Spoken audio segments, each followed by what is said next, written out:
이번 시간에는 베이직 단원의 간단한 반복문 유형에 대해서 알아보는 시간을 가져보도록 하겠습니다. 간단한 베이직 단원의 간단한 반복문 유형에 대해서 소개를 시작해 보도록 하겠습니다. 먼저 시그마 n 구하기라는 문제를 한번 가져와 봤는데요. 1부터 100까지 자연수의 합을 구하는 코드를 작성해 보자는 거예요. C++이랑 파이썬 3 두 개에 해당하는 코드를 가져와 봤는데 C++의 경우 그리고 파이썬의 경우에도 n이 100이고 그 합을 구해주는 이제 변수의 초기 값을 0을 넣어줬죠. 그래서 왼쪽에 C++ 코드, 이제 파이썬 코드가 있는데 이렇게 1부터 n까지의 합을 구하는 어떤 코드 같은 경우에는 반복문을 사용할 수 있다는 거고요. 다들 잘 아시겠지만 C++은 왼쪽에 선언, 중간에 이제 계속 돌면서 이 포문을 계속 진행할 조건, 그리고 세 번째 증가함 표현을 적어주면 되기 때문에 1부터 n까지 1씩 증가하면서 i라는 어떤 변수가 값을 갖고 포문이 진행이 된다 라는 걸 알 수 있고요. 파이썬 같은 경우에는 1부터 n 전까지라고 저렇게 range라는 함수를 사용하면 1부터 순서대로 값이 하나씩 나오게 되거든요. 그래서 이런 식으로 이제 반복문을 기본적으로 작성할 수 있다라는 걸 이제 말씀드려보고 싶었습니다. 네.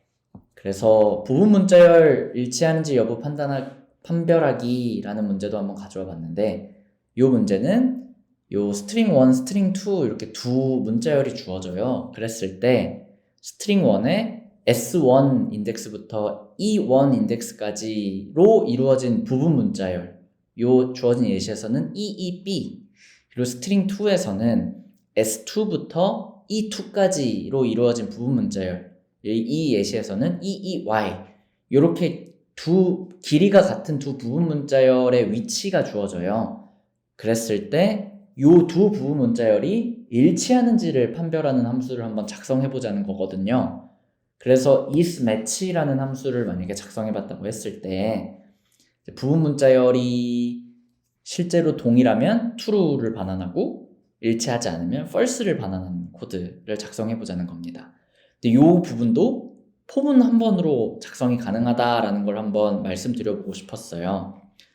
그래서 뭐 요런 코드를 많이 작성한다는 건 아니지만 이제 왼쪽 C++ 코드를 보면 선언을 저희가 보통 C++에서 for i는 뭐 i는 어떤 조건 그리고 i 뿔뿔 i 마마 이런 식으로 하는데 실제로 선언도 i j 이런 식으로도 되고 두 개를 선언하고 조건도 얘 그리고 얘를 만족할 때까지 라고 걸 수도 있고 그리고 증가도 i j를 둘 다 증가시킬 수 있다.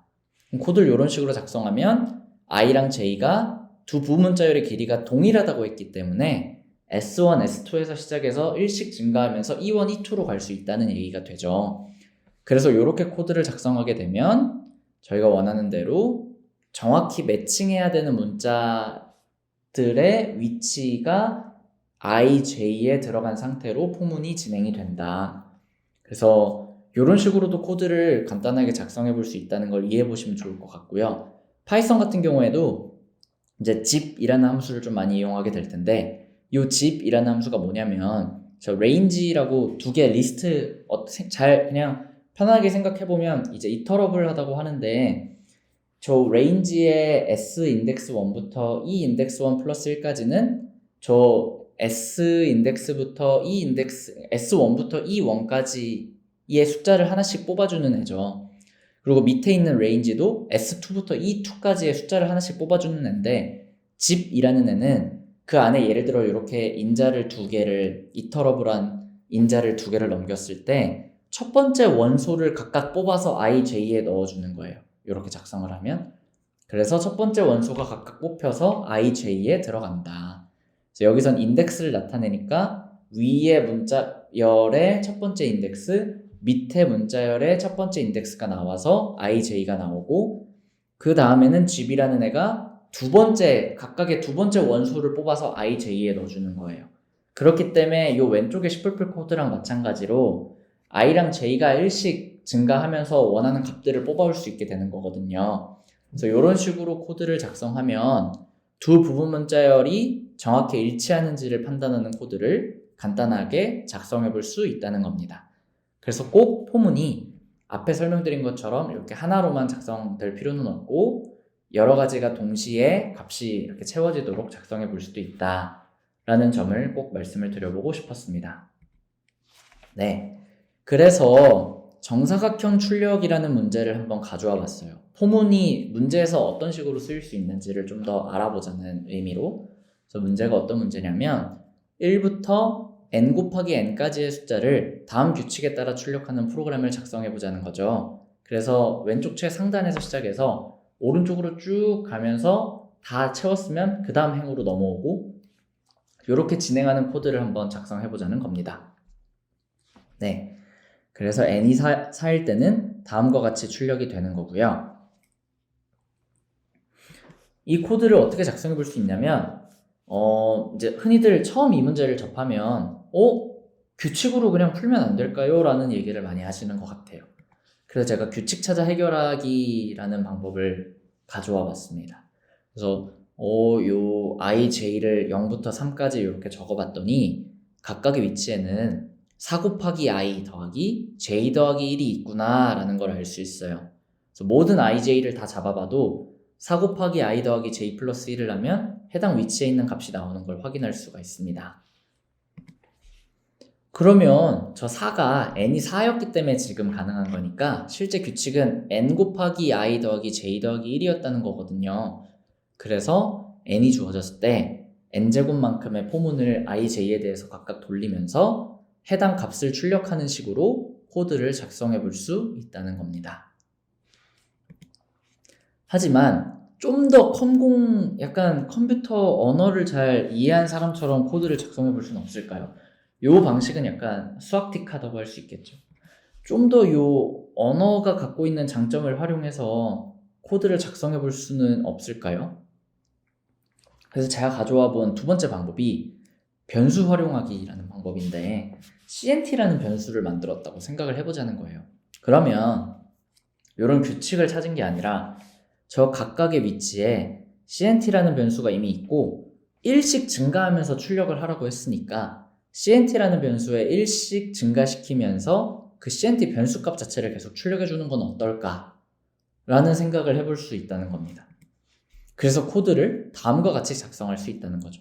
꼭 규칙을 찾지 않더라도 CNT라는 값에 1을 넣어주고 n제곱 포문을 돌면서 CNT 값을 출력해주고 그 CNT 값을 1 증가시켜주는 방법으로 이 코드를 좀 더 깔끔하고 좀 복잡하지 않은 방법으로 해결할 수 있다라고 이제 말씀드려볼 수 있을 것 같아요.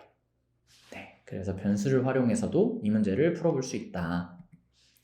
그래서 이제 실습 문제를 가져와 봤는데 앞으로 모든 각각의 유형에 대해서 소개를 드리게 될 때 이런 방식으로 좀 요 실습 문제보다 쉬운 문제를 한번 제가 가져와서 소개를 모범 코드까지 한번 보여드리고 그 다음에 요 실습 문제를 한번 고민해 보시고 실제로 풀어보는 시간을 가져보시라고 이렇게 하나씩을 가져올 거예요. 유형별로 뭐 2개가 될 수도 있고요. 유형에 따라서.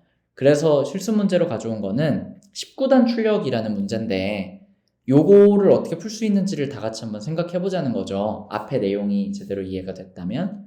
그래서 이 문제는 19 곱하기 19단을 다음 양식에 맞춰 출력하는 코드를 작성해 보자는 거고요. 그래서 보면 요 양식이 뭐냐 1단부터 쭉 출력하는데 2개씩 잘라서 이렇게 엔터를 띄워줘야 되고 뉴라인을 넣어줘야 되고요. 19가 출력됐을 때는 그 다음 단으로 넘어가야 되잖아요. 그래서 두 번째로 곱해지는 숫자가 19일 때는 그 다음 행으로 넘어가야 된다. 그래서 이런 규칙을 만족시키도록 코드를 한번 작성해 보자는 겁니다. 그래서 이 실습 문제를 어디서 풀어볼 수 있냐면 이제 요 위에 보이는 libroscode.com 이라는 그 사이트에서 요 간단한 반복문이라는 유형의 요 19단 출력이라는 기본 문제라고 표시가 돼 있을 거예요. 그래서 거기서 직접 코드를 작성해서 스스로 그 작성한 코드가 올바르게 이 문제를 해결할 수 있는지 이제 그 코드를 제출하시면 제출 결과를 이제 받아보실 수 있거든요. 그래서 이 코드를 이제 머릿속으로 다 떠올려서 이해가 되시는 분들은 바로 넘어가셔도 좋겠지만 그래도 이 포문을 어떻게 작성하고 정확히 이 문제를 풀었는지를 확인받고 싶다 하는 분들은 요 libroschool.com에 들어가셔서 이 문제를 직접 코드를 다 짜보시고 제출해서 이제 패스드라고 이 문제에 대해서 제대로 된 코드를 작성했다라는 결과를 꼭 받아보시는 거를 적극 추천드릴게요. 네, 그래서 이 문제를 한번 다 고민해 보시면 좋을 것 같습니다.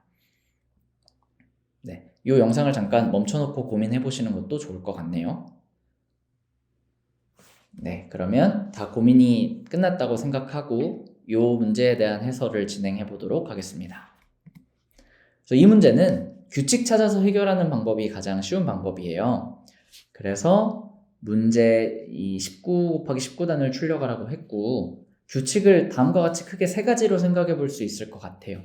첫 번째는 곱해지는 값이 홀수인 경우, 그래서 이 곱해지는 값이 홀수면 a 곱하기 b는 c라는 형태로 출력하면 될 것 같고, 곱해지는 값이 이 오른쪽에 있는 것처럼 짝수면 앞에 슬래시를 붙인 다음에 a 곱하기 b는 c, 그리고 뉴라인, 엔터를 출력해주면 되겠죠. 근데 케이스 3번, 곱해지는 값이 19인 경우에는 케이스 1은 이미 통과한 거라 a 곱하기 b는 c가 출력이 됐지만 그 이후에라도 곱해지는 값이 19인 걸 한 번 더 확인하고 19인 경우에는 뉴라인을 출력하면 요 19 곱하기 19단을 완벽하게 이제 요 주어진 양식대로 출력이 되도록 하는 코드를 작성해 볼 수 있다는 겁니다. 코드를 한번 살펴볼게요. 첫 번째 케이스, 곱해지는 값이 홀수인 경우를 보면 요 second라는 값이 곱해지는 값이라고 한번 생각을 해보면 이 값이 홀수인 경우에는 a 곱하기 b는 c 꼴로 출력을 하면 된다. 곱해지는 값이 짝수인 경우에는 앞에 슬래시를 붙이고 a 곱하기 b는 c라는 형태로 출력을 하면 된다.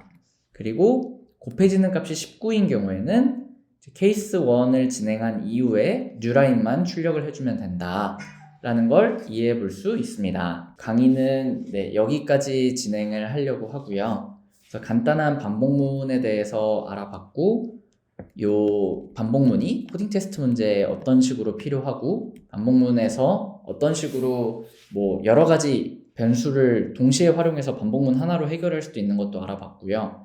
그리고 요 19단 출력이라는 실습 문제를 직접 풀어보면서 이런 식으로 코드를 작성해 볼 수 있다 라는 것도 한번 되짚어보는 시간을 가져봤습니다. 그래서 아직 그 베이직 단원의 첫 번째 유형을 뗀 거니까 뒤에 여러 가지 유형들이 더 남아 있거든요. 그래서 그 뒤에 유형들도 이제 많이 봐주시면 감사하겠습니다.